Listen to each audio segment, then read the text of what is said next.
वटपौर्णिमेचा आज सण आहे. सर्व आपण परंपरा या ठिकाणी जतन करत आहोत.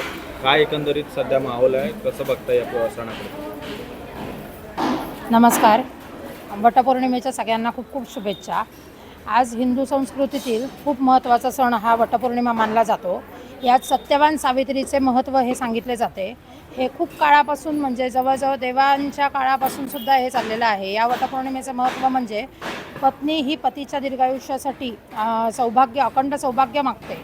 7 जन्म मला हाच पती मिळावा असे त्याचे महत्त्व सांगितले जाते. सावित्रीने सत्यवानाचे प्राण परत आणले. म्हणजे काय केले तर यमाकडे सत्यवानासाठी प्रार्थना करून यमाचा धावा करून सत्यवानासाठी यमाकडून सत्यवानाचे प्राण परत मागवले.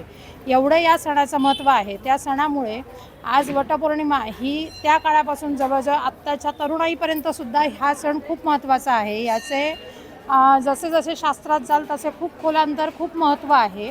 हिंदू संस्कृती आहे ही. आणि यासाठी स्त्रिया म्हणजे मुख्य म्हणजे नवीन लग्न झालेल्या स्त्रिया तर खूप जोशात तयारी करतात. दरवर्षी ही खरं हिंदू संस्कृतीच्या याच्यात वटाला म्हणजे वडाच्या झाडाला 7 प्रदक्षिणा घालायच्या. गुरुजी शास्त्रशुद्ध पंचामृती पूजा सांगतात. पूजा सांगून शेवटची ही अशी व्याख्या आहे की दोरा बांधून सत्यवानाकडे आपल्या पतीचे प्राण मागून आणायचे की जेणेकरून माझा पती कोणीही नेऊ नये. यासाठी यमाशी ती भांडलेली होती सावित्री. याने सगळे मानले जाते.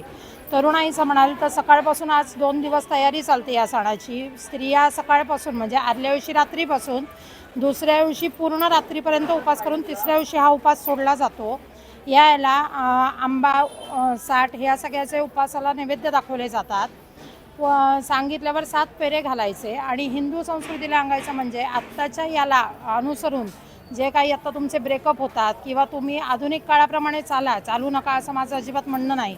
पण त्यालासुद्धा या बोधातून घ्यायचं काय तर जी स्त्री एखाद्या यमाकडे आपल्या पतीचे प्राण परत आणू शकते ती तुम्ही थोडक्यासाठी एवढ्यावरनं ब्रेकअप करणं, स्त्रीकाण हत्या होणं, एखादी स्त्री एखाद्याला ढकलून देणं हे कितपत बरोबर आहे.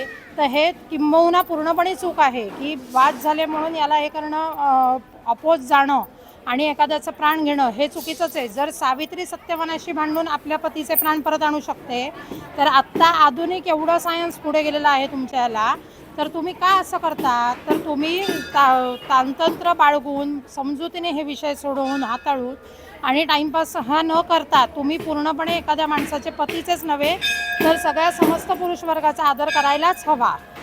आणि ही तयारी अशी केली जाते की याला 5 म्हणजे फळाचा नैवेद्य, पंचामृत, हळद, पिंजर, अक्षता आणि दोरा गुंडाळून याची पूजा केली जाते.